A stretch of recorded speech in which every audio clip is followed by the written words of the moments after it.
Hello and welcome to Fire in the Valley. Today we'll have myself, Mighty Pete, and we're joined by the Jim Marshall. Good afternoon, good morning to you, sir. Hi, Pete.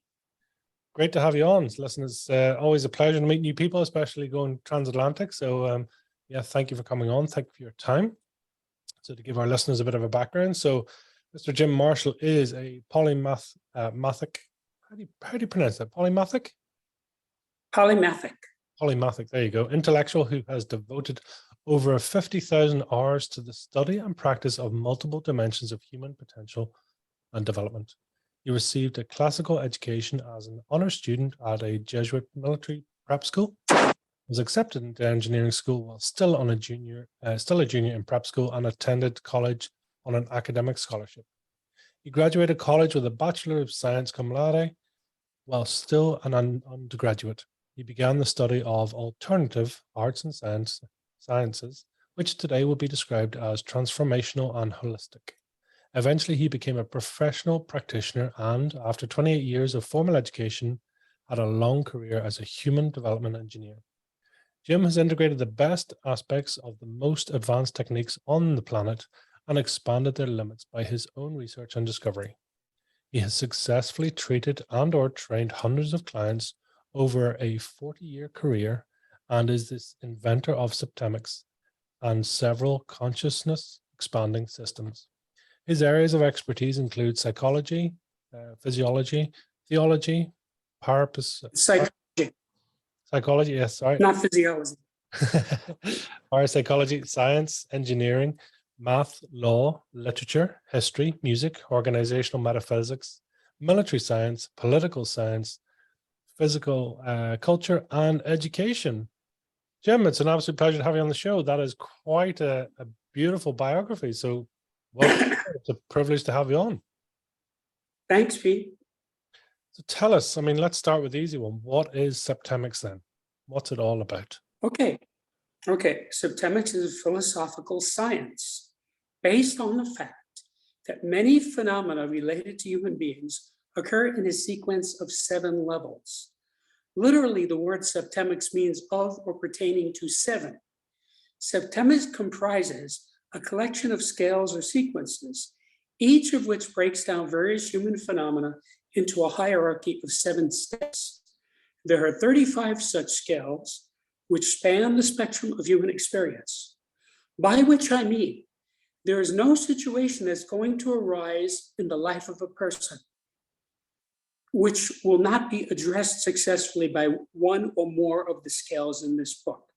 In other words, it's universally applicable. There are 35 scales, and 24 of them apply primarily to individuals and 11 primarily to groups. Each of these 35 scales provides the user with an infallible way of determining the salutariness or beneficialness of any group, individual, or activity. If the group, individual, or activity moves persons or groups up these scales, it's beneficial or positive. If it moves them down, it's detrimental or negative. More importantly, just finding out what level you, another person, or some group is at is by itself enlightening and beneficial. Finally, once you know the actual level of a person or group, you can improve that person or group by moving them up one level at a time. All of these advantages represent major steps forward for society. Each of these scales is an axis against which to evaluate human behavior. Combined, they empower one to understand, predict, and manage human affairs to a degree hitherto unattainable by most. Do you see these as a scale? So for 1 to 7 of the areas, and what is the measurement here? Is it emotion? Is it presence? Is it consciousness? What is the actual item that's being categorized? Well, there are 35 different scales. Each is unique. What they have in common is that each has 7 levels, which is extremely helpful in a variety of ways. For example, there's a scale of basic purposes. Every human being has one and only one of 7 basic purposes. Any other purposes are subsets of those. Now, once you find your basic purpose, that makes living much easier because you rule out the other 6 is not applicable to you. You can also do this to evaluate other people. For example, I know the basic purpose of every president of the United States, going back as far as Franklin Delano Roosevelt. I also know the basic purpose of some presidents earlier than that, because I studied them, like Lincoln, Washington, and Jefferson. So when you know somebody's basic purpose, that tells you an enormous amount about the person. You know what the person is trying to do. So that's one of 35 scales. Now that scale is what I call a general scale, meaning it really only applies once. You have one basic purpose and each other person has one basic purpose. However, every human being has a level on each one of the 35 scales. So if I were to read you the names of the scales, you would see that I've covered human phenomena very well. Would you like me to do that? Yeah, sounds great. It'd be interesting. Thank you. Okay, so these are the individual scales. The scale of basic purposes, the scale of personal influence, the scale of choice, the scale of permeation, the scale of thought, the scale of identity, the scale of evaluation, the scale of motivation, the scale of control, the scale of stopping, the scale of scholarship, the scale of literacy, the scale of human ability, the scale of memory, the scale of spiritual identity, the scale of mental deletion, the scale of aberration, the scale of physical fitness, the scale of justification, the scale of belief, the scale of equanimity, the scale of attack, the scale of conflict, and the scale of reaction. And these are the group scales: the scale of relationships, the scale of life spheres, the scale of government, the scale of civilization, the scale of survival, the scale of management, the scale of exchange, the scale of allegiance, the scale of sexuality, and the scale of politics. Any one of these scales, and applied by the reader, would dramatically change the person's life. For example, take the scale of motivation.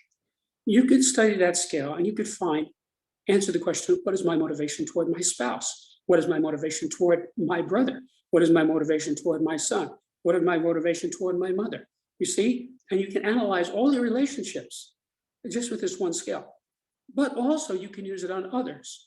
What is my boss's motivation toward me? What is my next door neighbor's motivation toward me? You see? So when you find out somebody's motivation, again, that's extremely powerful information. People spend millions investigating people through detective organizations trying to find out the information that in my book you can get in minutes if you know the scale. Do people generally know their own truths, their own beliefs, their own, their own purposes? Because I mean, or is that not sort of buried under years of emotions, beliefs, consciousness, subconsciousness, etc.? Or does this help to cut through that and ask them a more direct question? Exactly, it helps to cut through it. One of the reasons that each of these scales helps to cut through any confusion or ambiguity you have is that you only have 7 choices. You see, there are only 7 basic motivations. So if you're trying to figure out, what is my motivation toward my friend Joe? You don't have 1,000 possibilities, you only have 7. And the book is designed to wrap around the reader. In other words, when you look at each one of these scales, the data jumps off the page at you and tells you where you are. In fact, usually a person who knows the scale well can get a bracket in a matter of seconds. In other words, well, this guy is either 2, 3, or 4. And then you could spend some time studying and figure out which one it is, 2, 3, or 4. But meanwhile, in seconds, you've eliminated 1, 5, 6, and 7. Follow me? So in other words, I have no difficulty at all evaluating people against these 35 scales. In fact, it's almost impossible for me to not do it because we're talking about natural law. And if you let me explain how I discovered this, you'll see what I mean by natural law. Please do. Okay, so I was working for many decades with hundreds of clients as a human development engineer. All of my clients improved. And I started observing that they were improving in predictable ways. And as time went on, after a while, I would know what result the client was going to get before he got it. Now, what was happening is I was seeing these people were moving up scales. And I never told this to anyone, but I made notes. So by 1995, I had about 32 scales of varying lengths. One or two of them had 7 levels, but the others all had different numbers between 3 and 6. Now, I had one scale in particular that I absolutely knew axiomatically was correct. I had been using it for decades to evaluate people accurately. In 1995, I discovered a 7th level of that scale. And when I inserted that 7th level into the 6th level scale, the scale manifested mathematically. And all of these implications of it jumped out at me. Now, I have an engineering background. I took 26 semesters of math. I think in math. So anything that is naturally occurring has mathematical implications or underpinnings to it. Now, when you read the book, it's not really about mathematics. You don't get that because I made it very user-friendly. But when I saw that scale had axiomatically true data in it, in other words, it was mathematically correct, then I realized I had found something big. And then I asked myself, I wonder how many of these other scales that I have are actually 7-level scales, but I just didn't develop them all the way because that's not what I was trying to do. So because I knew what I was looking for, it was not hard for me to find the remaining levels on the other scales. And in a matter of months, I had about 32 7-level scales. Now, in each case, when I found a 7-level scale, it manifested mathematically, which told me that I was looking at natural law. So I realized, A, this was big, B, that this would be helpful to people, and C, that this was a new subject. This is not a subset of some other pre-existing subject. In fact, that is one of the reasons that I have trouble getting this book read. Now, let me explain it this way. Most people don't read books. Of the people who do read books, most of them read fiction books. Of the people who read nonfiction books, something like 90% of them are in a slot, meaning psychologists read psychology books, mathematicians read mathematics books, historians read history books, and so on. This book does not fit into any of those slots. All of those slots fit into this book. So this is a all-encompassing analysis of human phenomena.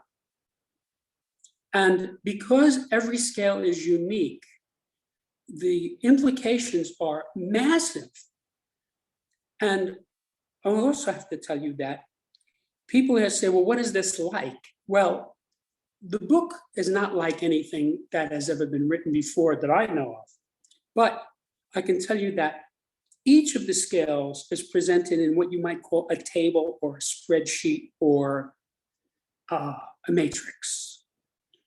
And in that regard, it's similar to the periodic table of elements. Now, before Mendeleev invented the periodic table, there was chemistry, but he revolutionized it by taking all the known elements, putting them on one page in correct relationship to one another. And that dramatically improved the ability to teach chemistry, the ability to learn chemistry, the ability to understand the physical world. So every chemistry book and every chemistry classroom on Earth has the periodic table in whatever language the people there speak. It is undeniably true nobody in physical science questions it. That is how these scales are. They are inarguably correct. And the mathematics is what shows that. So when you look at any one of these 35 scales, it's like looking at the periodic table of elements. Now, I was a scientifically and mathematically inclined student, but the first time I saw the periodic table, it was an epiphany. In other words, it changed the whole way that I saw the elements, the way I saw physical science, just that one thing. Each of these 35 scales is like that. So when the person looks at the table, which expresses the scale, the data jumps into his mind. In other words, it's expressed in a way which is very clearly laid out. And if you understand the words being used, you will understand it. Now, there is a glossary for every chapter in the book. In fact, there's even a glossary for the introduction, which is the longest section of the book. So I am making it easy for people to understand this.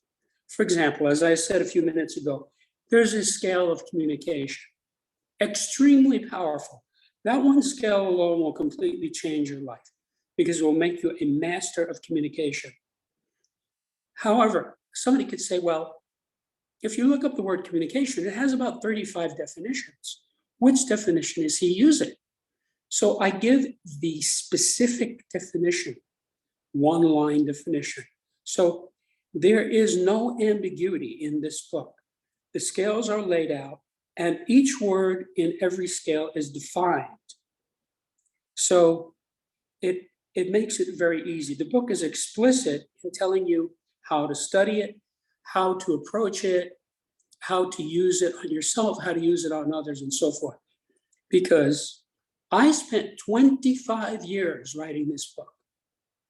Now realize that the phenomena expressed in this book, I had been discovering earlier in the process I told you, where I was working with clients and these data would just appear in front of me. So after I realized this was a subject, I spent 25 years. Now, the phenomena, most of the phenomena had been discovered by then. I did find a few more scales. Then I had to engineer it into a practical system that would work for people. And that took some time, but really the hard part was expressing it in a way that would connect with the reader. So this is an 87,000 word book. I literally went through not only multiple rewrites, but word by word, line by line, how is the reader going to interpret this? You see, this was a great challenge because, to make a comparison, Sir Isaac Newton came up with the 3 laws of motion.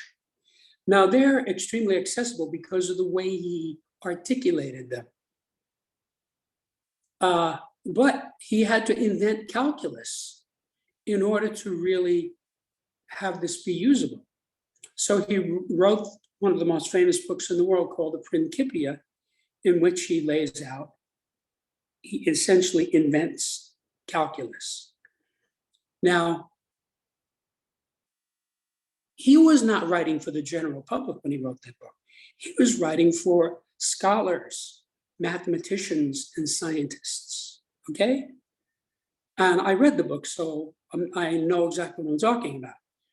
As a math scholar, I was able to imbibe this as somebody who loved mathematics. But this is not accessible to the general public. Similarly,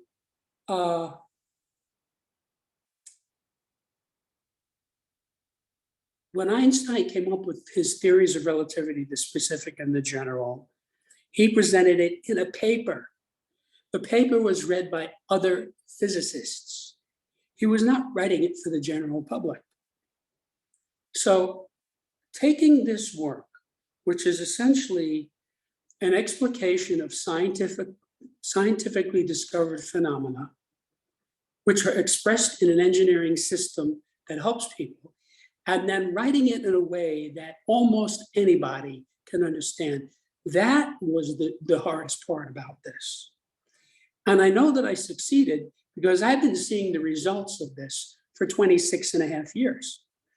When I wrote the first draft of this in 1995, and I sent it out to colleagues of mine, all of whom had advanced graduate degrees, many from elite universities, they were blown away by it. Nobody has ever read this book and said, doesn't make sense to me, I don't get it, or anything like that. Everybody who's ever read this book has said to me something like, this blew me away. Now, when I say that blew me away, those are not my words. I don't speak that way. But that is what people tell me who read the book. So I started, after I got that kind of feedback from these elite intellectuals, I then started working on the book and giving copies to my clients, to associates of mine, other colleagues, and the results were uniformly positive. If you go to my website, septemics.com, you can see what readers have said about the book, and you can see what writers have written about the book, and you can see reviews of the book. And you can see it's extremely positive response. So basically, I went from helping hundreds as human development engineer to helping millions by creating Septemics and publishing this book. Wow. I mean, it's an amazing journey, right, of that discovery. And is it complete in your head? Is it complete, the works that you are, and it's all the sort of parts of the wheel, if you like, are in place? Well, yes and no. Let me say, have you ever written a book? I have. Okay. So then you probably know that a book is never really complete in the mind of the author, right? I mean, you can take the greatest writers in the world, like Henry Kissinger. What has he written? 30 books? You know, the man's a genius, okay? I guarantee you, if you spoke to him, he would say, well, you know, later I thought about this and I should have included that, or I should have said this a different, because that's the nature of the beast. So really, for creative people, this is not only for books. I mean, I've been a musician too. I'd record something, I would always find other things, you know? I mean, one of the things about being a creative person, you have to know when to say, okay, that's it. So when I got overwhelmingly positive response for all kinds of people, I'm not talking about only people with college degrees, just general people, okay? People who can read English, and seeing how it changed their lives. After 25 years, I said, okay, I've got 35 skills. I know they're correct. I'm gonna publish it now. I mean, I'm not gonna live forever. So there came a point where I said, I better do this while I still can, you know?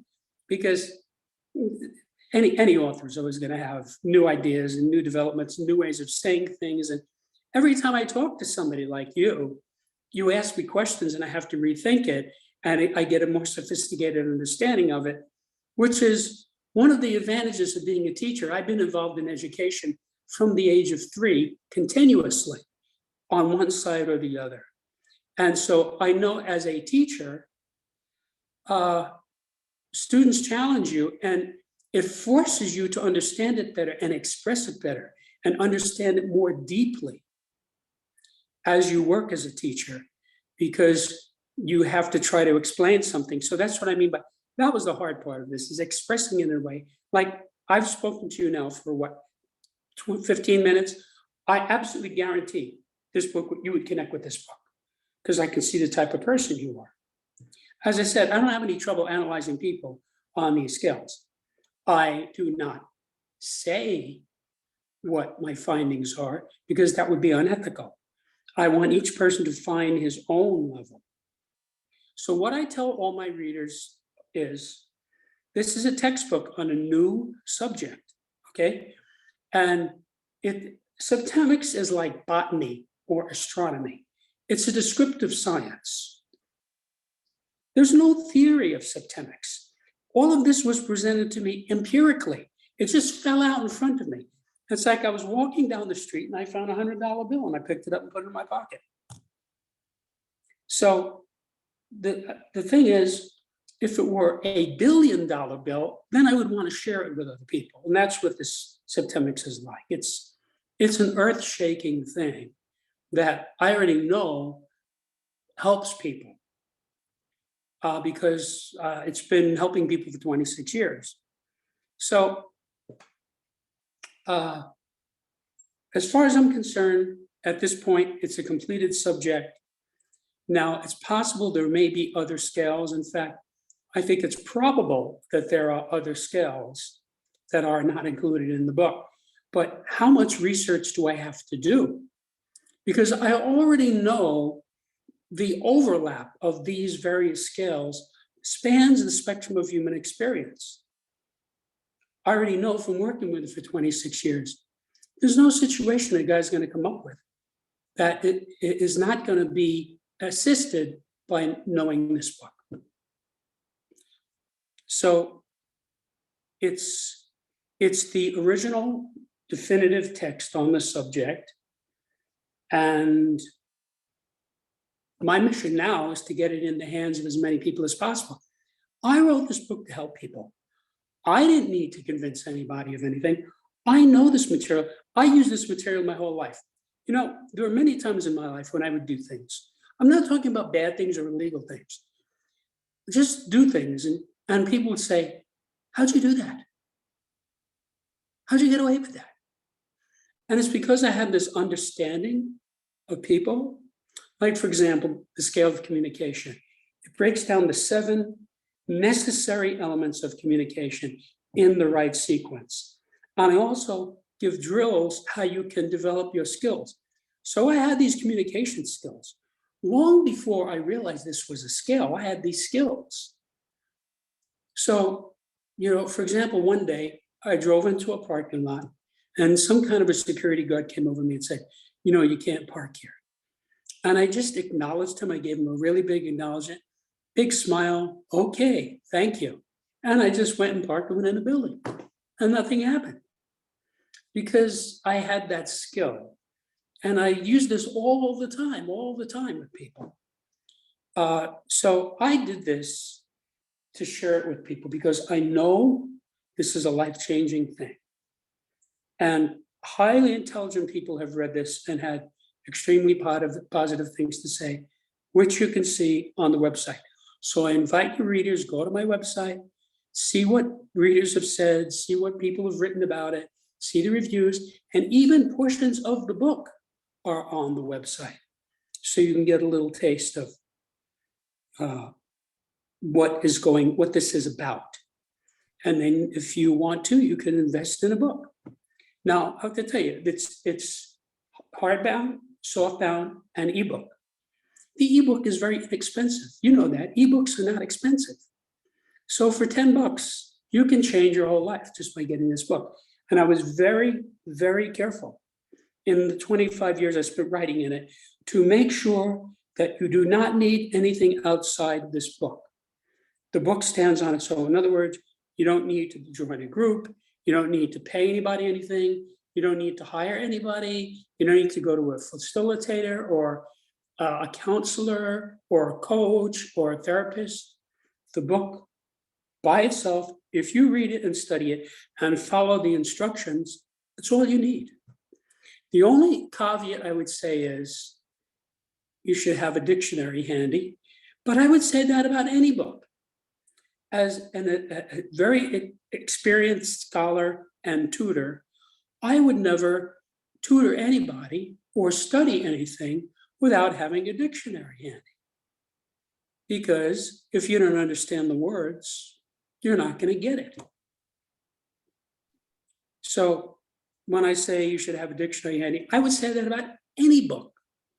You know, I carried an unabridged dictionary around with me for about 14 years in my youth. I started when I was in college, carrying a dictionary. And this went for many years into my studies until I finished my formal education, which was about 14 years later.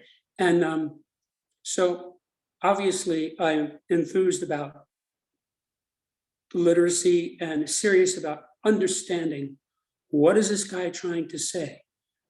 And English has over 300,000 words, and nobody knows them all. The biggest problem with literacy is not words that you don't know at all. You know, like if I come up with some word like antediluvian, you might say, I don't know anything, but I don't know this word, antediluvian. You know, and so you're likely to look it up. That's not the problem. And believe me, I was a successful tutor. The problem is people who think they know what the word means and have a misconception. Or there may be other definitions of the word that the person does not know. So the relevant definition, because most words have multiple definitions. So you have to know the right definition in the usage you're reading in order for the sentence to make sense to you. So that's why I put glossaries in the book. That's why I tell everybody, read it with a dictionary handy, because it is a textbook. And if you study it like a textbook, you'll get it. You know, you start on page 1 and you go through ploddingly until you get to the end, the way you would study a chemistry book or a physics book. You don't jump around when you study a serious subject. Now, then what I recommend is go back to the beginning, read it again, and when you get to each scale, find your level on every scale, all 35 scales. And when you do that, you will dramatically improve your life. Your whole mindset will change. Your understanding of yourself will clarify. Each one of these scales is like a lens that I hold up to the relevant area. For example, there's a scale of thought. There are 7 levels of thought. So when you study the scale, you come to understand thought in a much clearer way. Now, of course, thought is integral to any type of human phenomena. So that one scale alone will clarify an awful lot about who you are, how you think, how other people think. And again, the fact that there's only 7 levels, I didn't realize this while I was writing the book, but the fact that there are 7 levels solves a gigantic problem, which is the gradient problem. Most people are smart enough to say, okay, there's a situation. I'm not getting along with my wife, I'm not getting along with my boss, or whatever. And the problem is they don't know what to do about it. Now, each of these scales tells you with precision what to do about it, because one of the axioms of this subject is that you can never skip a level. So if you find yourself at level 5, you are destined for level 4 if you improve. If you fail, you'll go down to level 6. So because of this, it solves the gradient problem. And let me tell you what I mean by the gradient problem. Nobody can lose 100 pounds. You can lose 1 pound 100 times. That's why crash diets and crash exercise programs don't work. I've worked professionally as a trainer. You can't just give a guy 100 pounds and say, work out with this. That's not what a good trainer does. A good trainer says, okay, let's try this out. Let me see you curl this 20-pound weight on one arm. And you see how he does, how hard it is, if he says, oh, this is too easy for me, great, let's try 25, okay? And then he'll say, okay, now I'm feeling it. Then you have to know how many he can do, okay? Well, he may not be able to do 12, he may only be able to do 8. So that's how you work out a training program. Now, every good teacher, facilitator, coach, therapist in the world understands gradients. You have to have the right gradient because, for example, to continue my example of as a trainer, you want to get the guy working out in a way where he doesn't get hurt, he doesn't get discouraged, he doesn't get too sore, but he's also feeling that he's making progress. So there's a narrow band right in the middle. That's the right gradient. And that's how all good teachers work. So the gradients are intrinsic to these scales. Each of these levels is a gradient. So you find out where you are, and then you work towards the next level up, which is very specific. It's the same problem I articulated before. Let's say you want to know somebody's motivation. Without this book, there are thousands of motivations, but there are only 7 basic motivations. When you break it down that way, you're able to analyze people's motivation pretty easily because you only have 7 from which to choose, not thousands. So this works on all of the scales. There's the same pattern of it gives you the gradient. It tells you where you are and where you're going to go if you succeed. Or if you fail, you go down. And I've watched this for decades. Like when you see a person crash, he goes down multiple scales.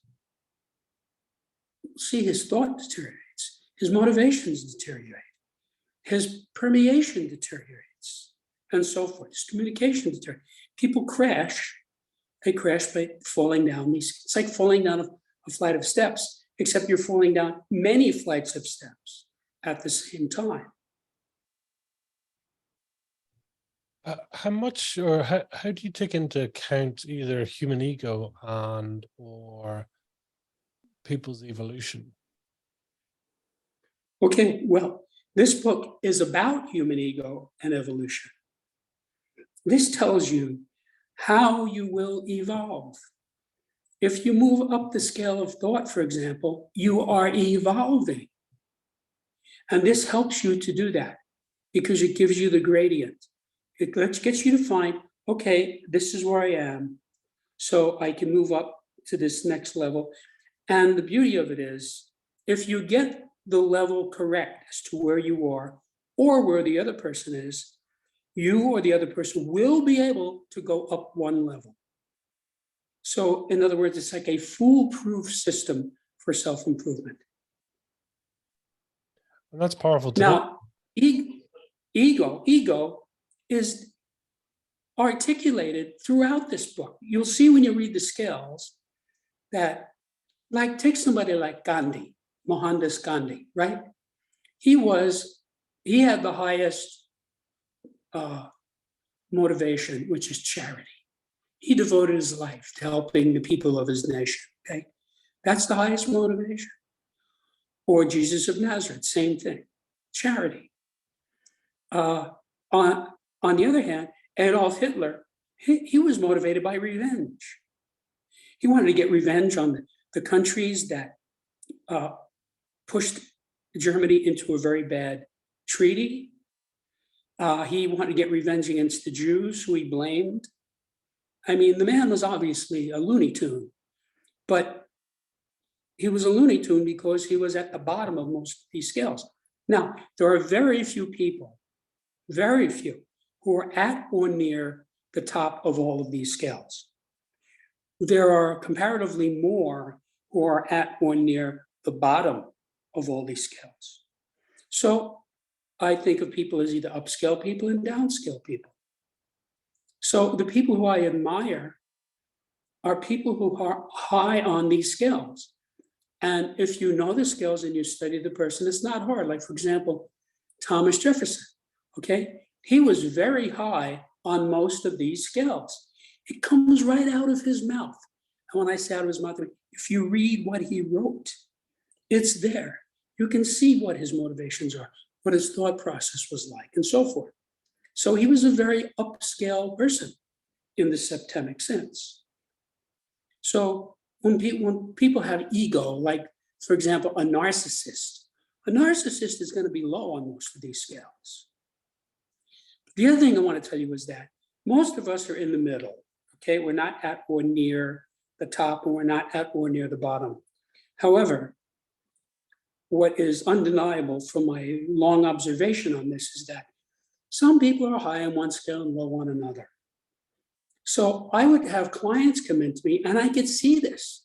I could see, okay, this guy is very good on A, B, C, and D, but he falls down on E and F, okay, for example. So, and this is in fact the true, I could cite examples. So for example, I don't want to give the level of any living person, but Bill Clinton, for example, he was a Rhodes Scholar. He was a brilliant person, okay? And even his opponents admit that he was a political genius. Now, maybe genius is too strong a word, but he was a highly skilled politician. In the field of politics, he was highly successful. He knew what he was doing. He did his job as president pretty good, even if you are opposed to some of his programs or ideas. Still, he was not a blithering idiot like Biden. On the other hand, the man was a serial adulterer. That is a well-established fact. And in fact, this is so much so that Hillary was in charge of handling what they call bimbo eruptions, because he treated women very badly. And he's been accused by some women of rape. So this is a man who, on the scale of human ability as a politician, he's at or near the top. But on the scale of sexuality, he's at or near the bottom. I'm not giving any levels. I'm just saying he's an example of a famous person who clearly was very good in some ways and not so good in other ways, as opposed to Hitler. Hitler was at or near the bottom of almost every scale. So the best thing about this book, if I had to pick one thing, is this book, if you read it and study it, can and will save you from catastrophes, disasters, bankruptcies, divorces, indictments. All kinds of horrible things can be forestalled by this book, because when you study people who are at the bottom of these scales, you can spot them.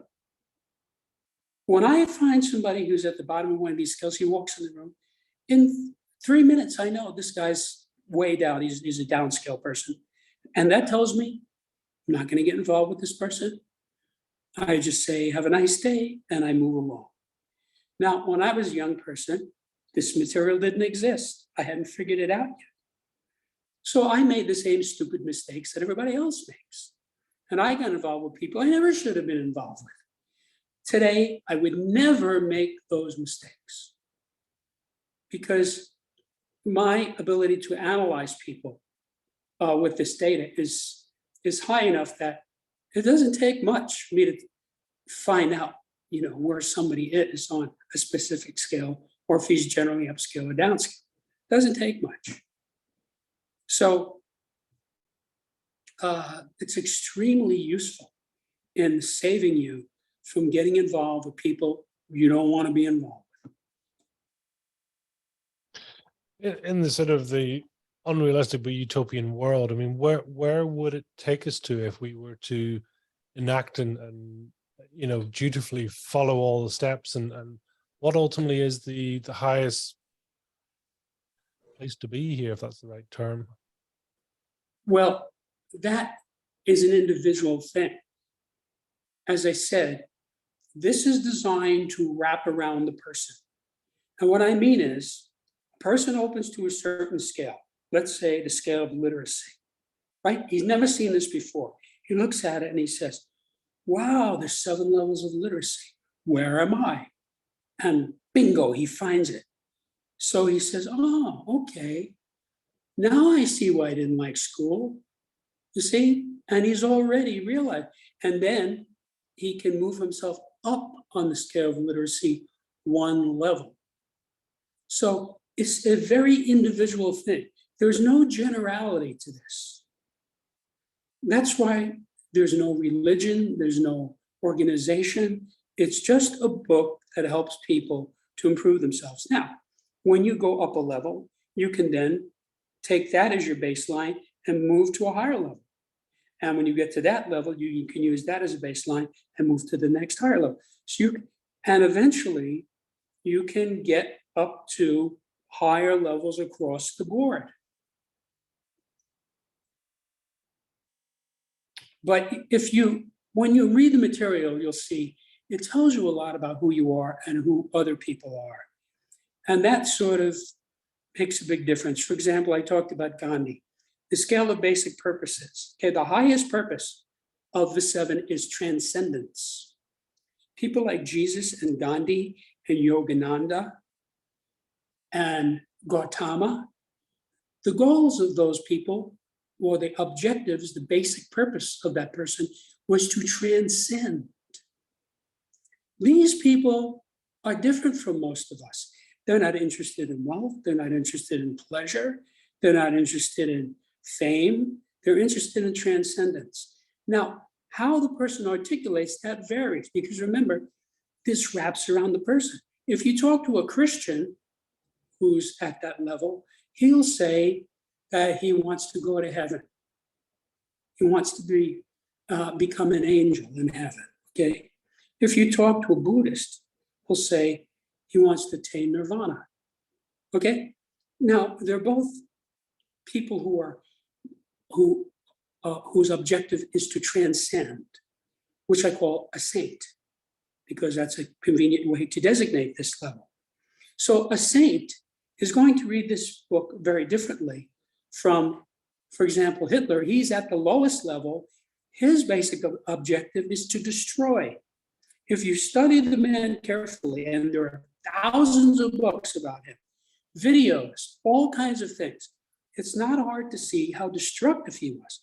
He was not only destructive to the people he was fighting in World War II, he was destructive to all kinds. He was destructive to his own cause, to his own army, to his own nation. I mean, he did crazy, destructive things. If he were not destructive, he could have won that war. He had the Allies beaten, and he allowed them to get away at Dunkirk. If he had just advanced his troops forward, he could have captured the whole expeditionary force of the British, and the British eventually would have surrendered, which, by the way, is what he wanted. He did not hate the British. He did not want to fight the British. So remember, he did not declare war against them. The British declared war against Germany. And so he had to fight them. But he made preposterously destructive actions. He had a non-aggression pact with the Russians, and he violated it unilaterally by attacking them. That's probably the biggest mistake anybody made in the history of military science, something that I've been studying since I was a teenager. He didn't have to do that. He was destructive. He was not only destructive to the Soviets, he was destructive to himself by doing that. His generals knew that was a stupid thing, but he wouldn't listen to them. You know why? Because it was destructive. So those are two opposites. You get people like Hitler and Pol Pot who were destructive, and then you get people like Gandhi and Jesus who were transcendent. And then there are all the 5 levels that are in between. And when you find your level on that scale, it is an eye-opener, I guarantee, because you say, oh, okay, now I understand. So when I observe people, I'm very, very rarely surprised by anything that anyone does. For example, I told you, I know the basic purpose of all the presidents. It's not hard to get. They tell you. So once you understand basic purpose, like Donald Trump, I'm not going to give an opinion. I'm just going to say, I understand him very well. Nothing that he does surprises me. He perfectly manifests a certain level on the scale of basic purposes. And therefore, I understand him. So the result of this is, I rarely get upset. because you get upset when something happens that you didn't anticipate. Like, you marry a girl, she says, love, honor, and obey, till death do us part. And then she runs around with some other guy. Well, at some point, that's a shock, right? You didn't expect that. At least the first time, you didn't expect it. So it's upsetting to you. I could look at people on the scale of sexuality and see where they are. So when they behave like that, I'm not surprised, so I don't get upset. So somebody like Vito Genovese, who's head of one of the 5 mafia crime families of New York, he was a psychopathic murderer. So he's easy for me to understand. There's no incomprehension. Now, many people have difficulty accepting some of this data because it exceeds their reality. For example, I told you about the 7th level that I discovered in 1995 of a 6-level scale. The reason it took so long to discover that is it makes no sense at all. The 5th level on the scale of basic purposes is the purpose to suffer. There are people whose objective is to suffer. They make themselves suffer. We would describe these people as self-destructive. They sabotage themselves. Once you know this about a person, you'll see them sabotaging themselves. There's nothing you can do. And as I point out in the book, if you give the person $50, $50,000, he'll blow it in Vegas. You give him a house, he'll burn it down. If you give him a car, he'll crash it. This is one way or another, this person is going to destroy himself with drugs, with alcohol, by eating himself to death, by being around terrible relationships. These people wind up in jail or in an insane asylum or homeless on the street or something like that, because that person's objective is to suffer. Now, to the rest of us, that makes no sense at all. So it's hard for rational people to understand that there are a lot of people who intend to suffer. Once you understand that, it's very easy to observe these people, and you're not surprised. You look at the person, you see a guy, his parents put him through college, and then he winds up becoming a drug addict because his purpose is to suffer. So it's not hard to locate people on these scales, and it's not hard to understand the scales. I made it accessible to the average person. Now, let me explain why this is significant. The data in this book are vital for every human being because it can help you to achieve your goals faster and easier by explaining what might otherwise seem to be inexplicable or random. If someone were to invite you to a rendezvous, you would certainly expect them to tell you the exact location and perhaps how to get there. Needless to say, it's difficult to get somewhere if you don't know where you are, don't know where you're going, and don't know how to get to your destination. Now, this sounds idiotic, but most people do this all the time. So much so that it's considered normal. For example, as a young man, when I started driving, before GPS units were in common usage, I would call up people and say, how do I get there? How do I get to your location? And I was surprised to find that a lot of people did not know geographically precisely where they were. And so what they would give me would usually do more harm than good because they didn't know what they were talking about. And now I learned to ask just for an address, which many people couldn't give. Okay, what is the address where you were? I don't know. So if this is true with physical locations, it's even more so with conceptual locations because they're abstract. So this is a great facilitator of self-knowledge, which leads to success. And that's why I spent 25 years writing this, to get into the hands of people who want to get better, who want to improve their lives. Now you might say, well, everybody wants that. No, that's not true.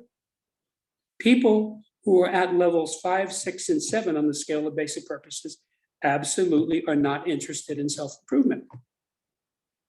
That's not what they're about. First of all, they wouldn't read this book. If they did read the book, they wouldn't understand it. And if they understood it, they wouldn't use it. So they're not about self-improvement. My calculations are that about 57% of the human race wants to improve oneself or one's life. Now, there are 1.5 billion people who speak English. Probably something like 1 billion people are capable of reading this book. And 57% of those people will get benefit from it. So we're talking about a lot of people. We're talking about 570 million people who would benefit from this book. Now, I already know from 26 years of observation that anyone who masters this book will have an impact on society, because necessarily he's not going to keep it to himself, he's going to use it. So for example, let's say some guy reads the book, right? He has a son. The son's having trouble in school.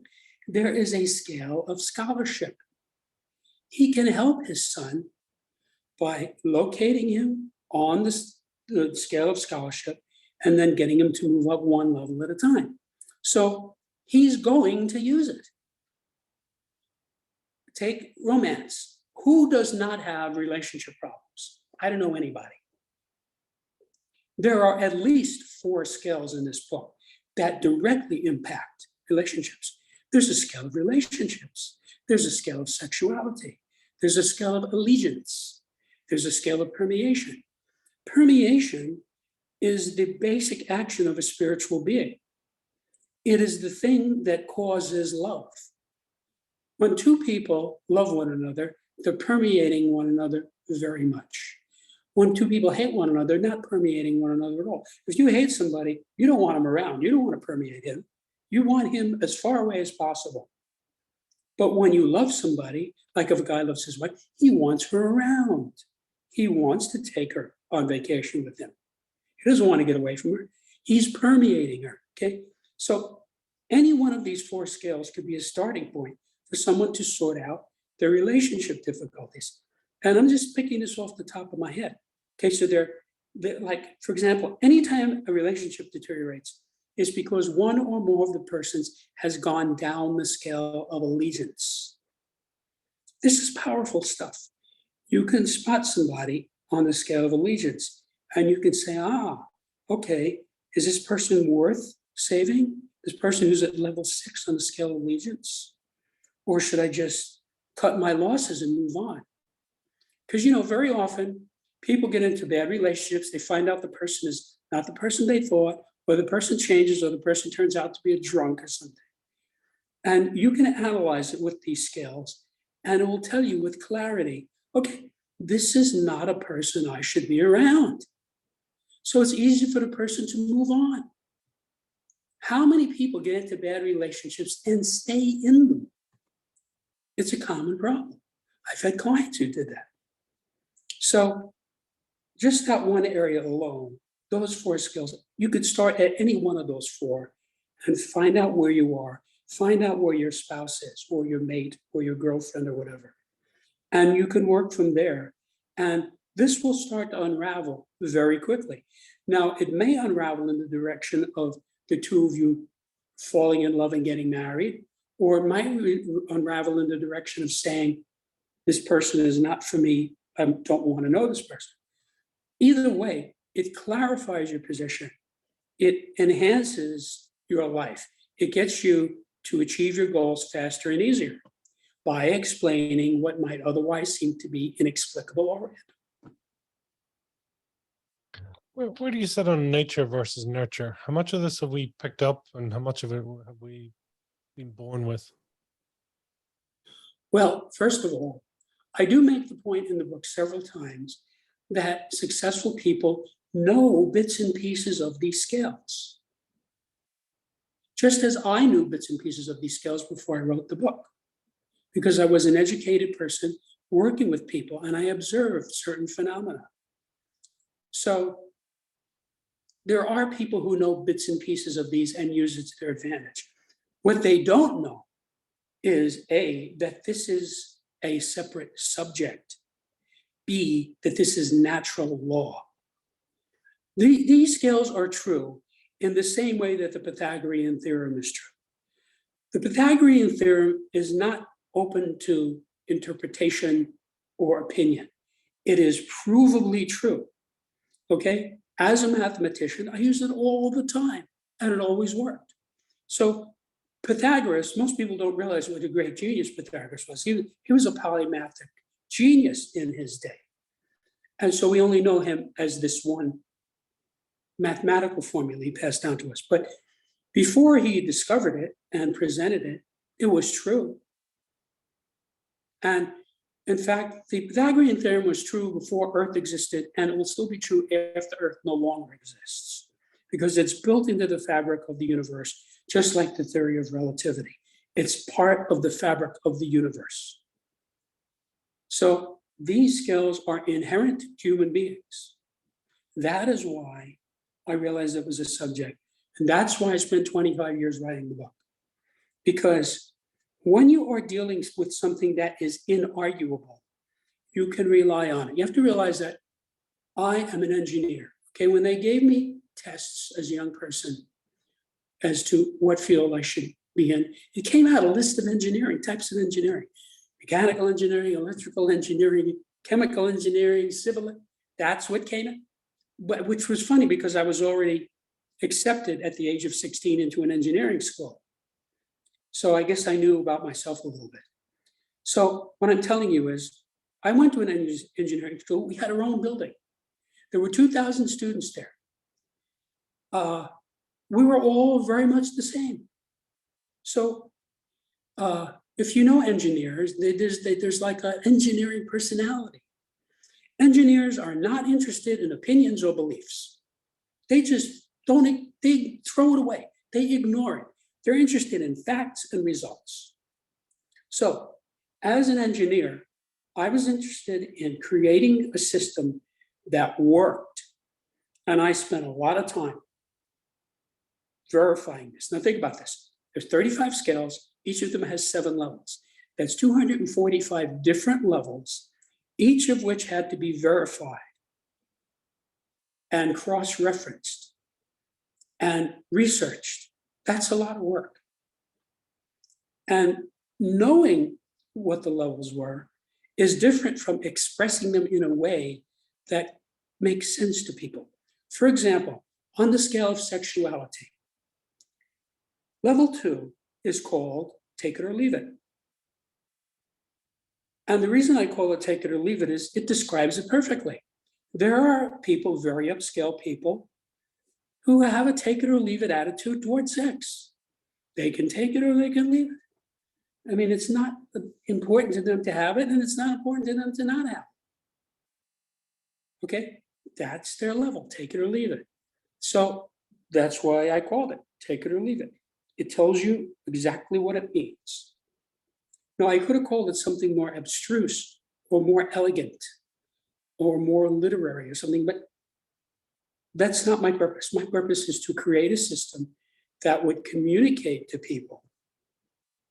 So it's not hard to understand these scales if you know the meanings of the words, and I give you the glossary to tell you the meanings of the words. So it's a workable system. So the results are going to be different in everybody because everybody is unique. That's something that is axiomatically true. I know from working with hundreds of clients for many decades, every person is unique. And so everybody will approach this slightly differently. But as I said, the scale wraps around the person. And the more you understand the subject, the more the scales will wrap around you. In other words, there might be a scale like the scale of permeation. Permeation is kind of something that a lot of people don't understand. What is permeation? Well, I define it, but most people don't know that the basic action of a spiritual being is permeation. So that scale might not work for them right away. But they might turn the page and they get to, oh, the scale of personal influence. Okay, I understand personal influence, you see? And that scale will wrap around the person. So then when he sees how that scale works for him, he can then go back to the scale of permeation and say, okay, now I see what he's talking about here. So one of the axioms of this subject is that being high on any, being at or near the top of any scale is both a cause and an effect of being at or near the top of any other scale.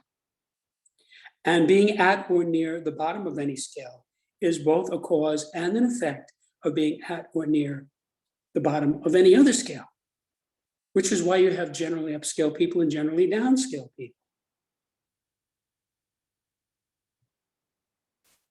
How then, I'm curious in terms of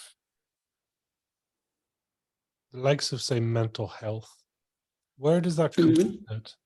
Because Okay, that's a self-distortion, if I've understood that correctly. yes. I'm just curious how to apply that. Okay, so there's a couple of answers to that. First of all, I want to say this book is not a substitute for a psychotherapist or a facilitator or a counselor. There are people, I used to be one of those people, okay, I'm retired from that now, but who have a high ability to help people. They have some kind of technology, some kind of system, some erudition by which they can help people who come to them, who genuinely want help, okay? This is not a substitute for that. I also want to say, if a person is diagnosably mentally ill, he's going to have trouble using this book, but he's going to have trouble using every other system too. See, if a guy is clinically depressed, he needs to do something about that. He needs to go to a psychologist or a psychiatrist or something to address that, or maybe get on some kind of medication temporarily, okay? So he's not gonna be able to use this book. It's just like, I could make the best baseball glove in the world, but if I give it to a guy who has two broken hands, it doesn't do any good. He can't use it. So people who are in that kind of a state, they are at or near the bottom of many of these scales.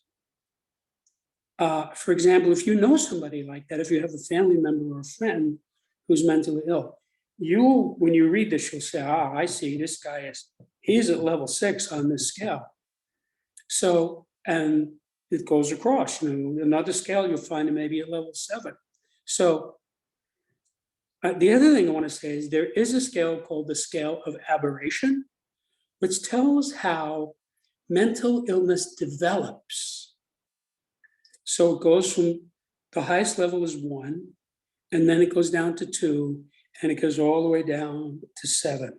And when you get to 7, ding dong, here comes the wagon with the men with the white coats. So there's another one like that. This is another scale that is helpful in that same sense. So yes, this is helpful, but it's not a substitute for some kind of treatment for somebody who's crazy. Now, you may have heard, it is a well-known fact in the mental health community that sociopaths and psychopaths do not improve in psychotherapy. That is because they are at the bottom of these scales. They're too far down to get help, no matter how good the therapist is. Now, most smart psychotherapists know this and know better than to take on somebody like that, because he's not going to be helped. The other thing is, people like that are not usually reaching for help anyway. There was a famous movie about that. De Niro played a mafioso who went to a psychiatrist played by Billy Crystal. Well, it's preposterous. Okay, that's not going to happen. Or The Sopranos. The whole premise of The Sopranos was that this professional criminal goes to a therapist. Now, I know for a fact, because there are former mafia people who have stated this unequivocally on video. If anybody were to do that, he would turn up dead in somebody's trunk the next week. So it's preposterous. Now, there are some people in organizations like that who are not psychopaths or sociopaths. They got in it for odd reasons because their father was in it or something like that. And a lot of those people get out of it. So they realize at some point, I shouldn't be doing this, and they get out of it. There are some famous people who you can find online like that. So notice I don't call this hierarchies of human behavior. I call it hierarchies of human phenomena. Psychology is defined as the study of behavior. This subject is much bigger than the study of human behavior. For example, there's a scale of civilization, which tells you how civilizations develop. And it also tells you what kind of a person you're dealing with, because a person will manifest one or another of those levels. Downscale people will be at the bottom of that scale, and upscale people will be at the top of that scale. Plato wrote a book called Plato's Republic, his most famous work. Still read by thousands of people. His theory was that society should be ruled by philosophers. Now, the word philosopher in his day had a different meaning from the meaning it has today. So the philosophers of Plato's age were brilliant people like Socrates. They were not philosophers we find today who have a very narrow purview. But the scale of civilization, the highest level of it is philosophy. And as I explain in that chapter, you can tell how high or low a civilization is by how it manifests. Civilizations where there's a lot of activity at level 1, philosophy, 2, religion, 3, law. Those are high levels those are high civilizations. The lowest level on the scale of civilization is business. You have money motivated people. All they care about is business. Well, a society that is money motivated is a very low level society. So it can help you to spot a person, it can help you to spot a civilization, and that's well beyond the study of human behavior. It's much bigger. Or the scale of permeation. We're talking about something that a spiritual being does. Now, there are people who say there is no such thing as a spiritual being. And as I point out in that chapter, they're not going to understand that chapter. I'm talking about something, the existence of which they deny.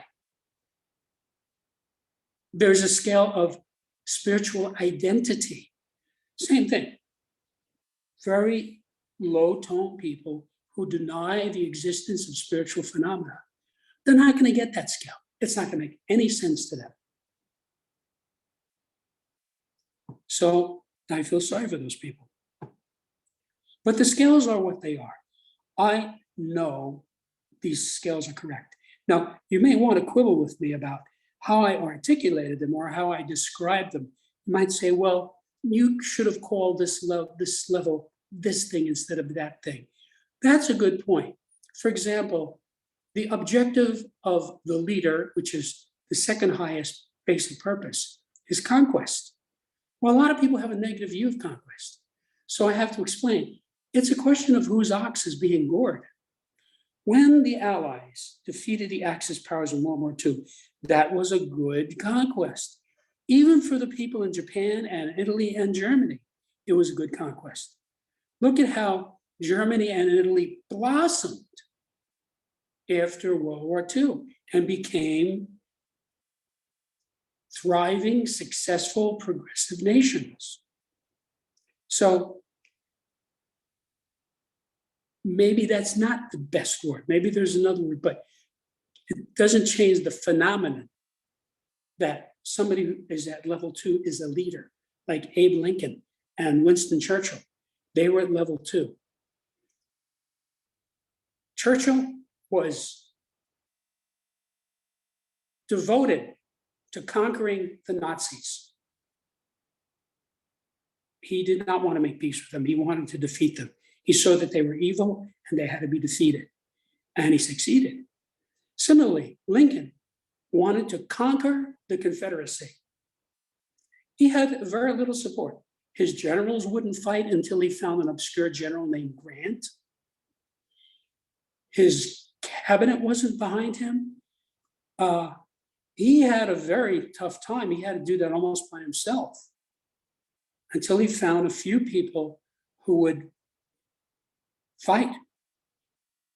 Well, he achieved what at the time was by most people considered impossible, meaning he preserved the Union and he ended slavery. Now, a lot of people thought, well, you can do one, but you could not both, one or the other. So most people thought, well, if we're going to preserve the Union, we're going to have to live with slavery. Well, he proved them all wrong. Because not only did he defeat them, he pushed through the 13th Amendment. It was Lincoln behind the members of Congress, pushing through the 13th Amendment to amend the American Constitution to prohibit slavery. So not only did he end it, he made it so that it could never exist again in America. So this is what you get from a leader. Most leaders have terrible lives. Lincoln is a perfect example. He had a terrible life, but he was an extraordinary person who achieved great things because he was a leader. So if he read this book, he's going to read it very differently from the way some other guy is going to read it, because it's about you. In this book, you're studying yourself. And since you are unique, the way you imbibe this is going to be personal to you. Is there someone in particular? I know obviously you've mentioned a couple of characters there, but is there some people in particular you've always just found fascinating, or that they really sort of look at the extremes, or they envelop this and demonstrate this in the best way? Well, of course, as a serious scholar, I've studied a lot and I found a lot of fascinating people. I mean, I sometimes will find somebody who I agree with, but I can't stand. And then there are other people who I disagree with completely, but I like them. So, there are people, scholars who I'll listen to, who I completely disagree with, but still they're intelligent people. So people are complex. And that's why there has to be 35 scales to define them. Now, are there any more scales? Probably. I don't know. As I said, I worked on this for 25 years. There were some scales I found late in the game. There probably are some other scales that aren't in the book. Maybe somebody someday will discover those. But I don't know that that's necessary, because the overlap of these 35 scales is so deep that you have a vast wealth of information here that you can use to analyze your way out of anything. So you can use it to analyze human phenomena so that then you can predict what's going to happen. And as a result of that, you can manage it very well. So I've often said, if the people of Germany had this book in 1933, the Nazis never would have come to power, because they would have seen Hitler for what he was. And so would he have gotten some votes? Of course. You know who would have voted for him? Psychopaths, sociopaths, criminals, corrupt people, crazy people, demented people. They would have voted for him. But that's not enough to get 37% of the electorate, which is what the Nazis got in 1933, which brought them to power, because it was a plurality. So this book could have saved the world from terrible horrors. And it's not only about Hitler, it's a lot of other people too. I mean, if the Romans had this book, they never would have allowed Nero to come to power. They never would have allowed Commodus to come to power. These people were Looney Tunes. Caligula, they never would have allowed it. Now, some of these people were murdered because people eventually realized these people are crazy and they're doing terrible things and we have to get rid of them. So they were murdered by their own people, just as the members of the Senate murdered Caesar. So the point is, these people come to power because people do not understand what they're looking at. And I'll give you a historical example. Obama, when he started running for president, was unknown to most Americans. He had only been in the Senate for 2 years. Now, the people in his state who elected him senator, they knew who he was, but there's 49 other states. So the rest of us who weren't from Illinois had to pay attention. Who is this guy? So I did exactly that. I paid attention, I listened to him, and I had no difficulty spotting him on some of these scales. I'm not going to tell you what I spotted. I'm just going to say I intentionally paid attention to him, knowing this data, and was able to analyze. And after that, nothing did surprise me.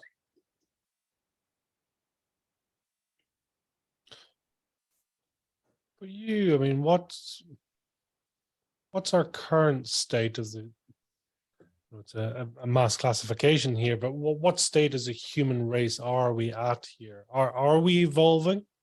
Or, because I mean, you've mentioned a lot of scholars from many years gone by, and it's almost like we're only now starting to understand what they were talking about a hell of a long time ago. So it's like, I'm kind of asking the question saying, we're certainly more connected today, but does that mean we're better off, we're wiser? I mean, what's your view on the human race right now? Well, this has nothing to do with Septemics, but one of the things I learned from a lifetime of education across many subjects is that the human race let me put it this way, human society continually changes, but rarely improves. And I'll give you an example. So we have solved many health problems. When this country was started, the average life expectancy was about 35 years. Now it's like 85 years. So because of medical science, we've solved, most people don't die of heart attacks quickly. There's all kinds of diseases, whole classes of diseases that we wiped out, which enable people to live. So now we have an epidemic of dementia and Alzheimer's. We have tens of millions or more old people who can't take care of themselves, they can't think, they can't make a decision, they can't drive because they don't know where they are. So we created another problem. Now, will that problem be solved? Maybe. But I'm just giving an example of how when you solve one problem, you very often create another problem. And that's pretty much the history of human society. But we've potentially doubled the lifespan. So I mean, by very nature, I don't know.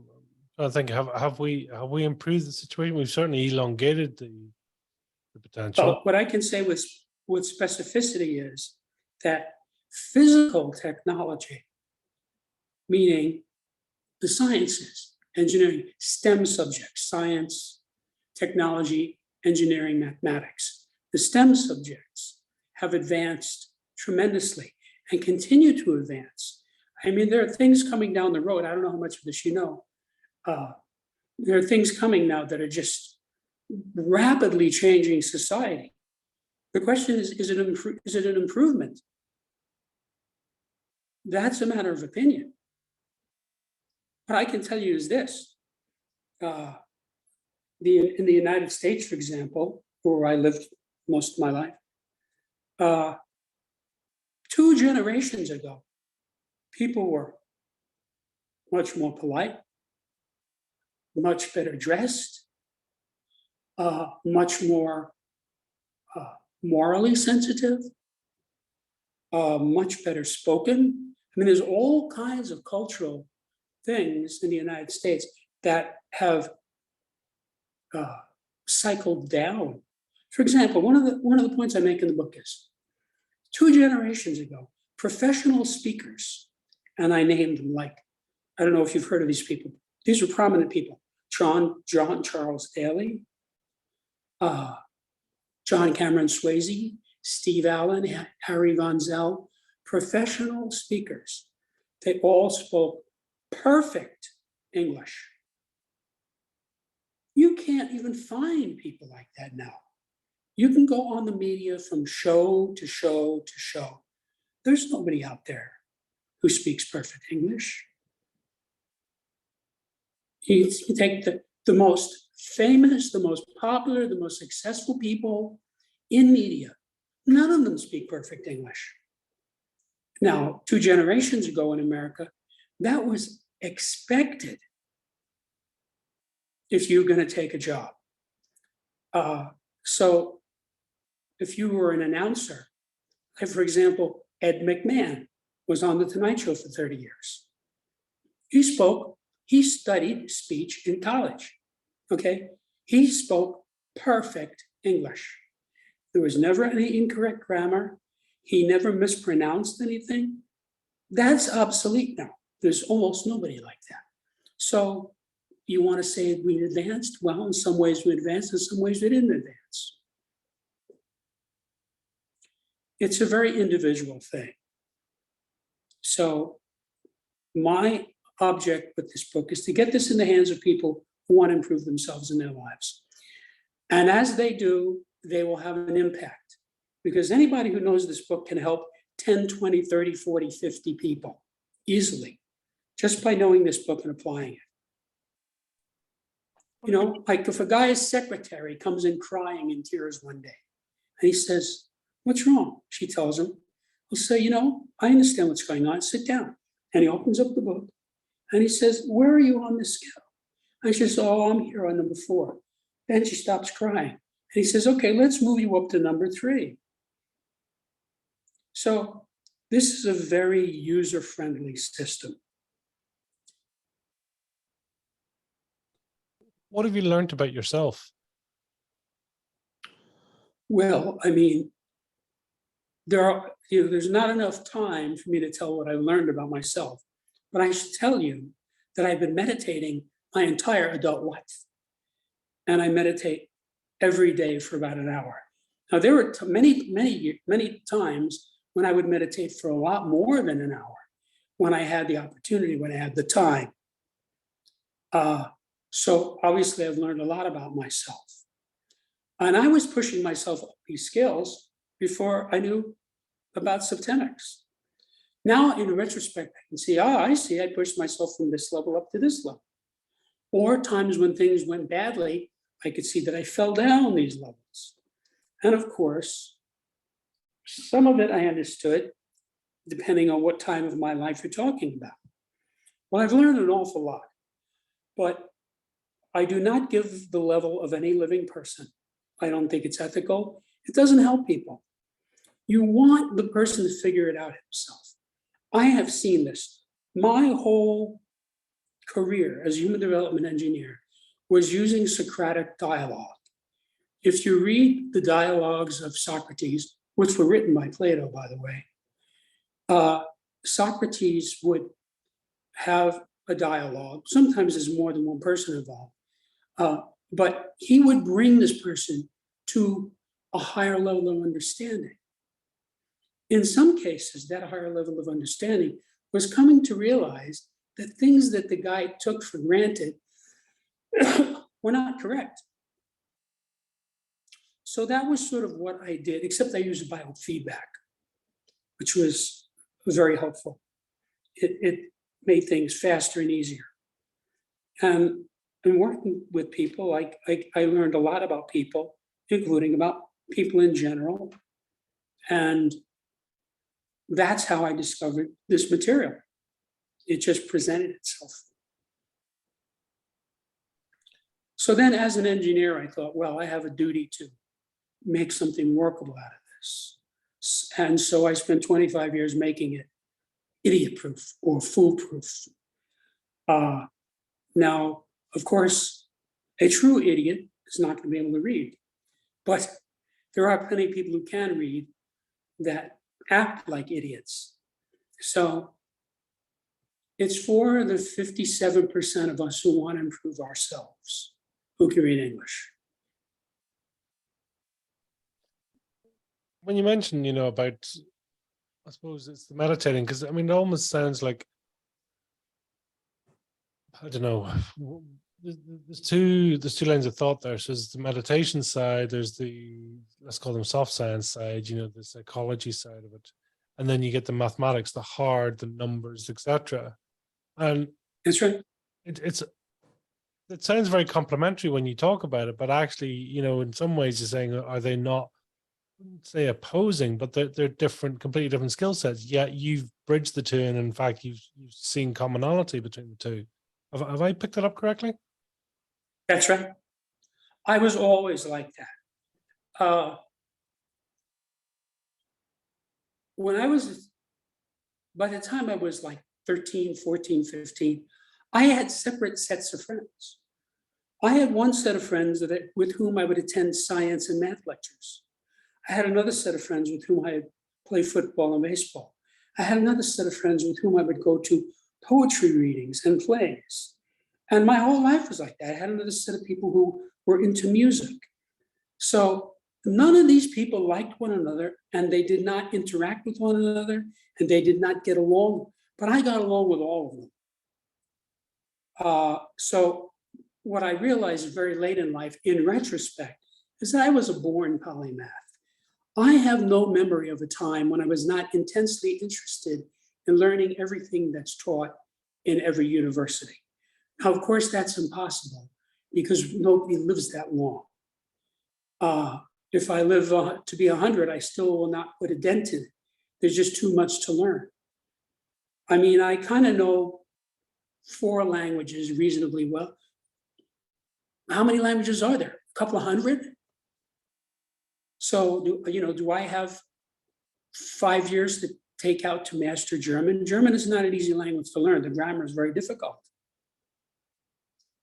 So, but that's who I was. I was shocked at the age of 10 to find out that some kids didn't like school. That was news to me. And when I found that out, I thought that kind of explained some things to me. Before that, I just looked at some kids and shook my head. But then I realized they don't like school. I mean, I loved school. I didn't love all my teachers because no matter what you do, you're always going to get a few clunkers in any field. So there are some teachers I didn't get along with. Obviously, that was not wonderful. But I still loved learning, and I still loved school generally.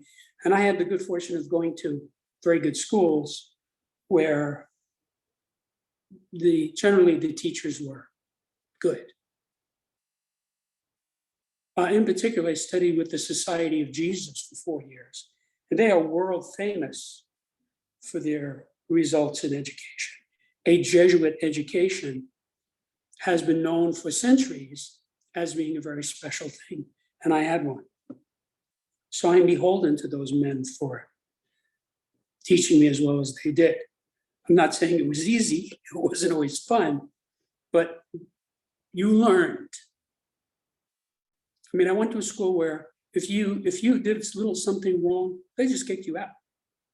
So the kids in this school wanted to be there and deserved to be there. You had to take a test to get into that school. So I was in there with all these other kids, just like me, who loved to learn, who were serious students. So the idea of not doing my homework, that never crossed my mind.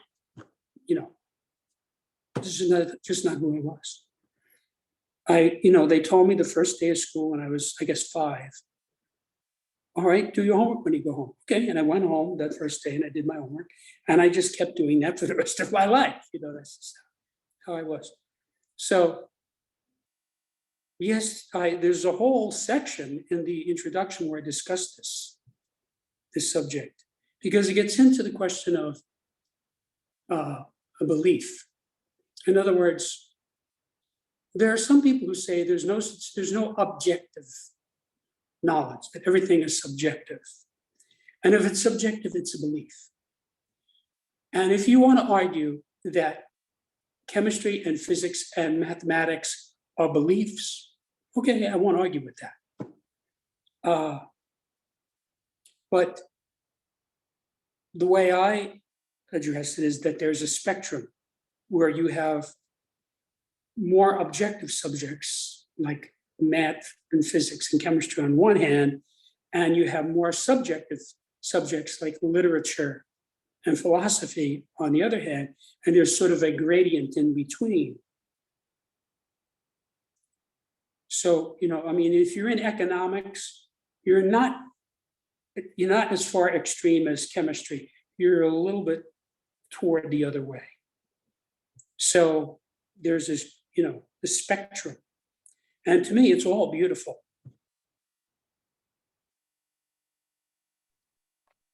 Can I ask, would you classify yourself as spiritual, religious? Where do you sit yourself? That's almost... Well, let me say that. One of my areas of expertise is theology. I am an expert in theology. Now, having said that, I should also say, I'm not a big fan of religion because, for example, I understand Christianity better than most Christians, better than many clergy, because I studied it in a scholarly way for many years. However, if you look at the history of Christianity, it's full of atrocities. The Crusades, the selling of indulgences, the pedophile scandal, the Inquisitions. Now, I would say the people who did those things are not Christians.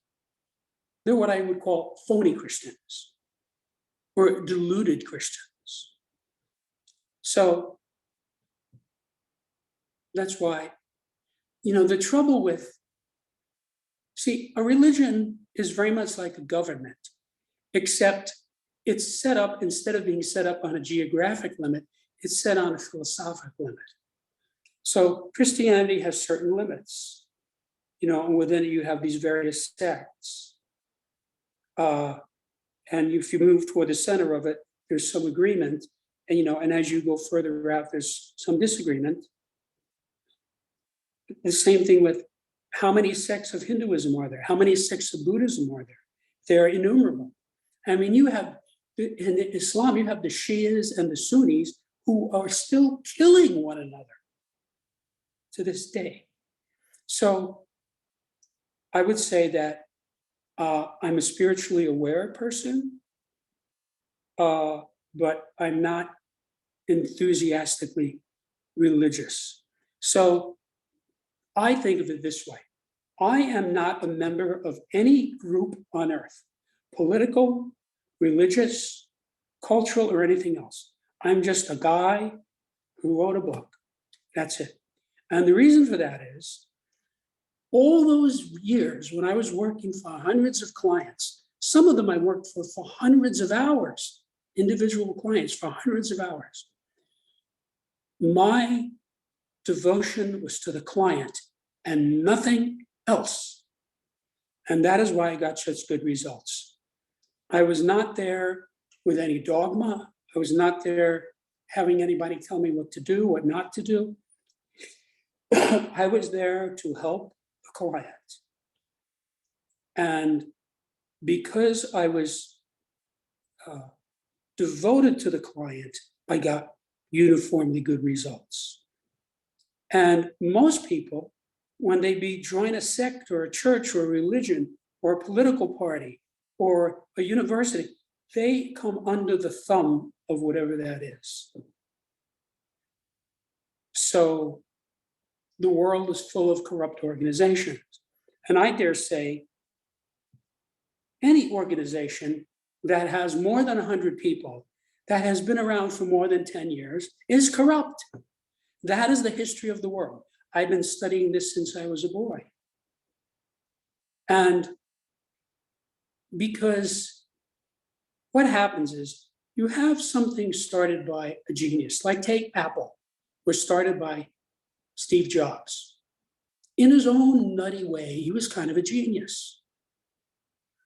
And he created this magnificent company, Apple. We know Apple has deteriorated in recent years. Sales of iPhone is flat. The customer service is nowhere as good as it used to be. You know, if you would call up Apple 10 years ago, people on the phone were pretty sharp. Now, not like that anymore. That happens with everything, no matter where you go, that happens. If you look at the founding fathers of the United States, Washington, Jefferson, Adams, Franklin, Madison, they were geniuses in their own sphere. They were extraordinary men. And one of the rare times in history when you had a bunch of brilliant men all came together to do something good. Now, look at how the United States has deteriorated into what it is now. It is now a disgusting, repulsive, corrupt, loathsome, dysfunctional place. I'm not saying all the people are like that. But the president is a senile, blithering idiot. He should be sitting in a wheelchair being rolled around by his nurse. He shouldn't be president. But that's what the political system has deteriorated into. You know, anybody like Lincoln or Madison or Hamilton, they would get nowhere. First of all, they wouldn't want to have anything to do with American politics today. They would be disgusted by it. And if they made an attempt, they would be attacked viciously and passed over. So that is the story of human society. It's a sad story. I invite you to read a couple of hundred books on the subject if you're interested, as I did, and you'll see what I'm talking about. And this book was created to undercut that. You see, the general public, the government's not going to help them, the churches are not going to help them, the universities are not going to help them, the NGOs are not going to help them, the corporations are not going to help them. They're all corrupt. Although there are good people in all these places. But this book, you don't need them. All you need is this book and maybe a dictionary. That's why I spent 25 years creating this, to undercut all of that. Because I guarantee you, no matter what you're interested in, career, politics, romance, finances, health, or anything else, this book addresses it. Not directly, but indirectly, because when you see the scales, you'll see they're like the Pythagorean theorem. Once you get it, you see it works. It's a part of natural law. And because of that, it's useful. And that's what I'm about. Are you clear on your purpose? Pardon me? Are you clear on your purpose? Yeah, my purpose is to get this book in the hands of as many people as possible. Simple as that. And I'll tell you, if I make $1 million from this book, if I make $10 million from this book, it still won't work out to minimum wage. Because I put 25 years into this book. And you have to realize, before I started writing it, I was doing research and I was finding these phenomena, which eventually collected, made me realize there's a subject here. But even if you just look at the 25 years that I spent, plus all the time that I'm spending now, I mean, I've done over 60 interviews and I'm on my way to doing hundreds. So all this is time consuming and I don't get anything out of it. The only thing I might get out of it is the satisfaction of knowing that I help people. That was always important to me. I've done something that could be described as charitable work my whole life, since I was a boy. And I still do it. And that's just how I am.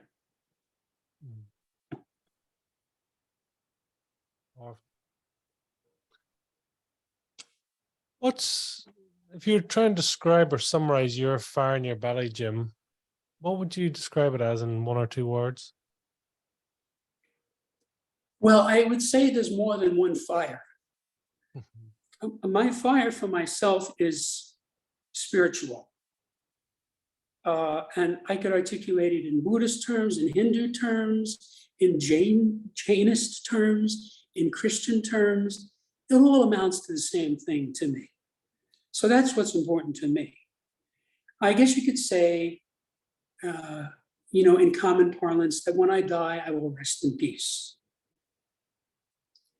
Very often I do things because, and people really don't understand this, I do things because I don't want to miss an opportunity to help somebody.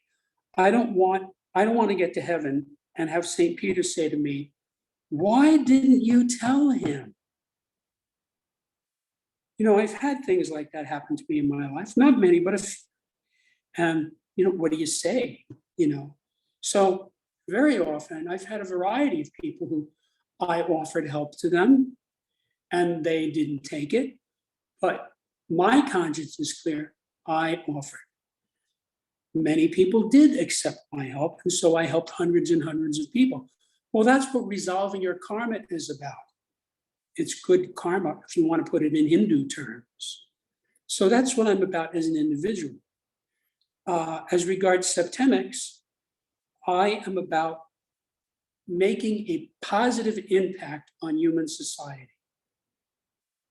Because I made a discovery, I created a system, and I know that it works. And so I'm one of those people who believe that virtue is its own reward. I don't know if you've ever heard that cliche. You ever heard that? Well, it's an old adage. Virtue is its own reward.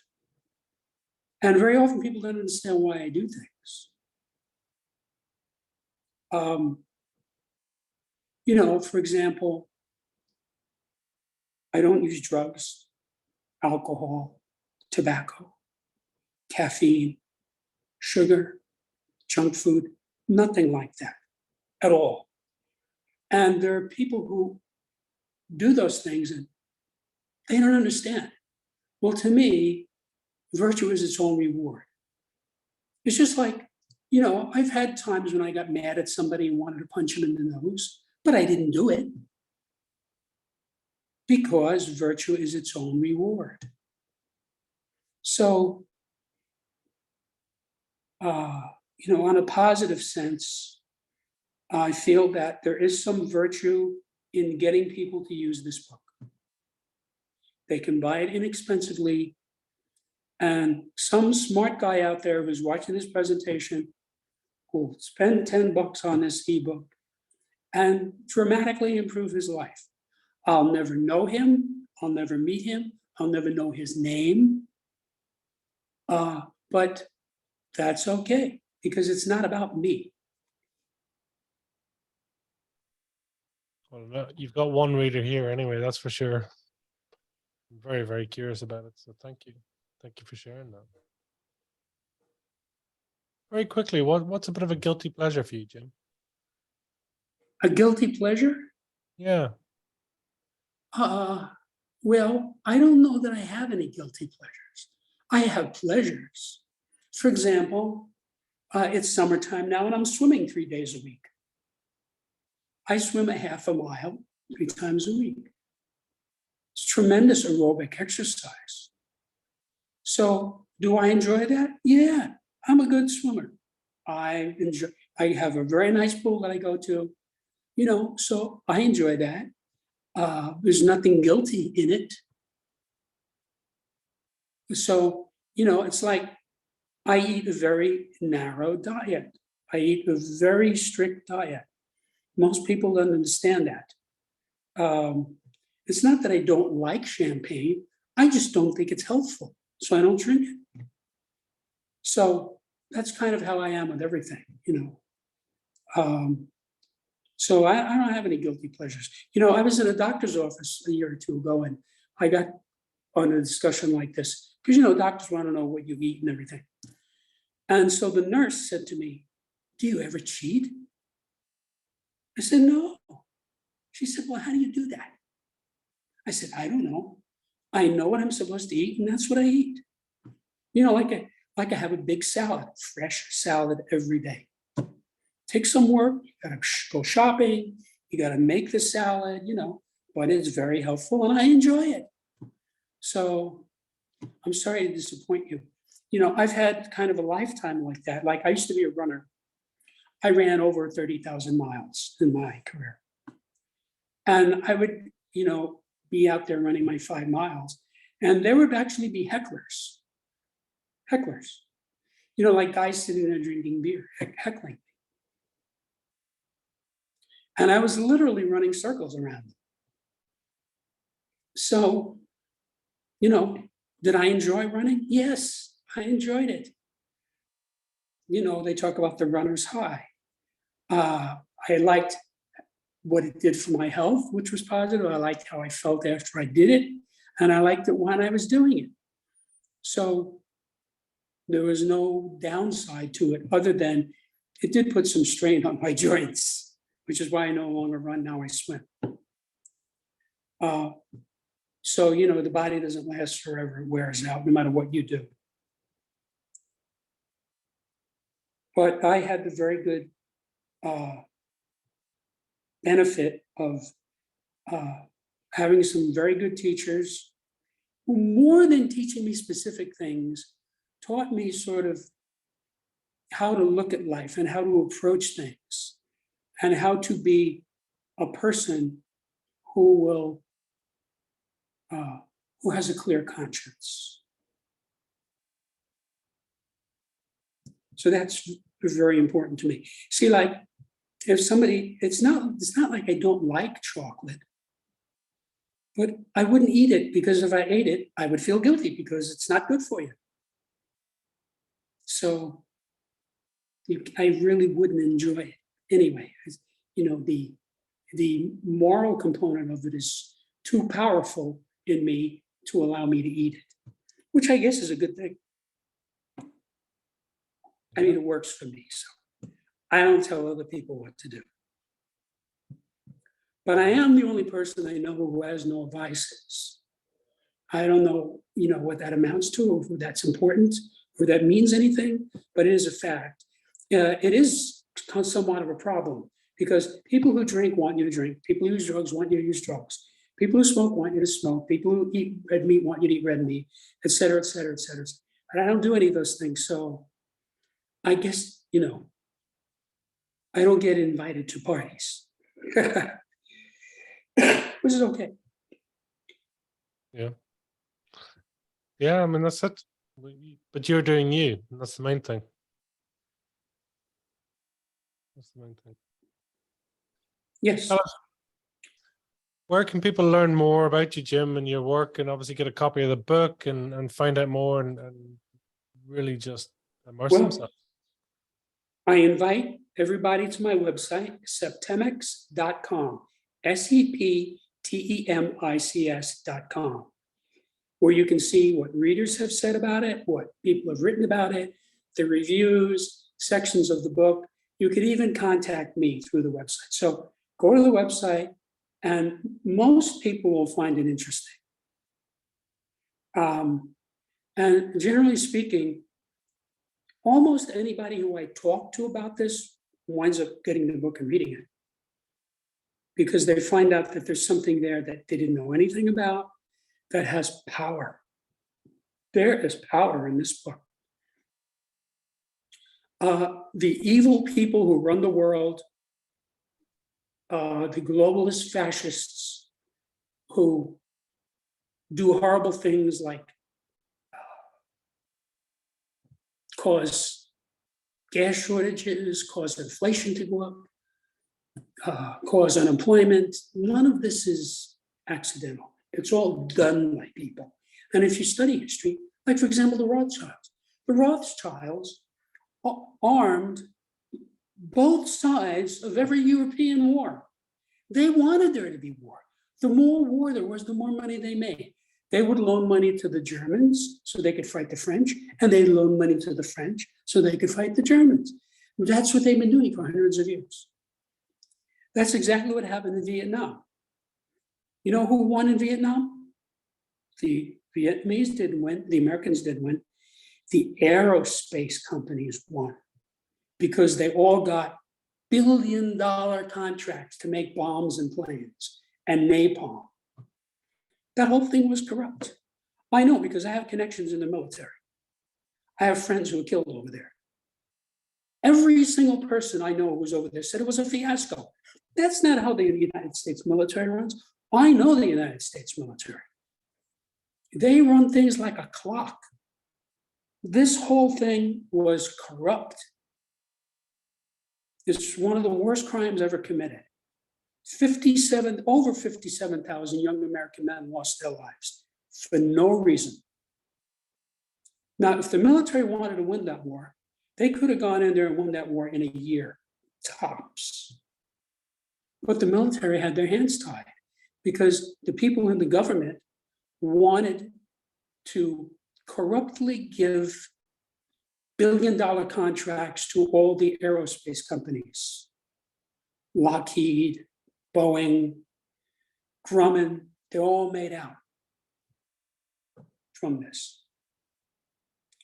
So this book is a thorn in the side of those people, because anybody can get it. If he can read English, he can straighten out his life. And whatever's going on with you, it doesn't matter what problem you have, this book will help you with it. Now, obviously, we're not talking about physiological things. But even there, because there's so much technology now, this book would help you to find the technology to fix it. For example, I've had over 1,100 acupuncture treatments. It works. It works on pretty much everything. But it's been kept down. It's been kept secret from people. So a lot of people don't know anything about it, and they go to medical doctors who feed them poisons and cut them up with knives, which holistic healthcare practitioners don't do anything like that. There's no risk. Doctors pay like $1 million a year in malpractice insurance. You know who pays for that insurance? You do. Acupuncturists and chiropractors don't have that kind of malpractice insurance. They don't need it, because it's almost impossible to hurt somebody with holistic healthcare. So things like this go on sort of under the mainstream. The mainstream does everything they can to keep you away from it. There are all kinds of, for example, valerian. Valerian is a plant. It's extremely effective in putting you to sleep. You can take a capsule of valerian and you will go to sleep. But the pharmaceutical companies use it to manufacture Valium. You know why? You can patent Valium and you can make money. So the drugstores make money, the pharmaceutical companies make money from Valium. But people in the holistic field like myself know, you don't need that. When you become a Chinese acupuncturist, a Chinese herbalist, you have to memorize 5,000 herbs. You have to memorize the name and what it treats and how to use it 5,000 times. So the information is there. I mean, traditional Chinese medicine is 3,000 years old. But I didn't find out about it until late in life because it's a well-kept secret.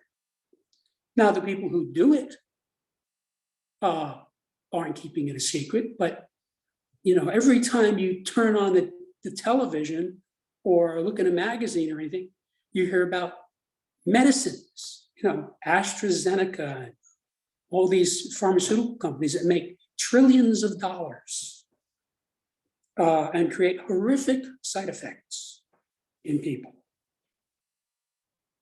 So obviously, this book undercuts all of that because there's a scale of physical fitness. That scale will help you to figure out where you are and how to deal with it without going to medical doctors, without paying, what is it, $5,000 a month for health insurance.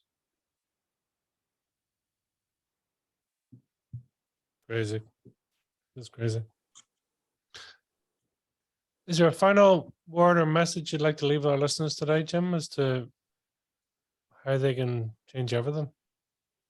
Well, what I say to your listeners is take care of yourself and your friends and your family. Don't count on anybody to do it. Millions of people will expect the government to help them or whatever. Don't count on anybody. This book facilitates helping yourself and the people around you. That is what it does. It works. If you can read English, get the book and use it. This is not something that you just read and put down like a novel. This is something that you can use for the rest of your life. I have all these holistic books that I've been using on myself for most of my adult life. I mean, I was into the holistic field before the word holistic was even a word.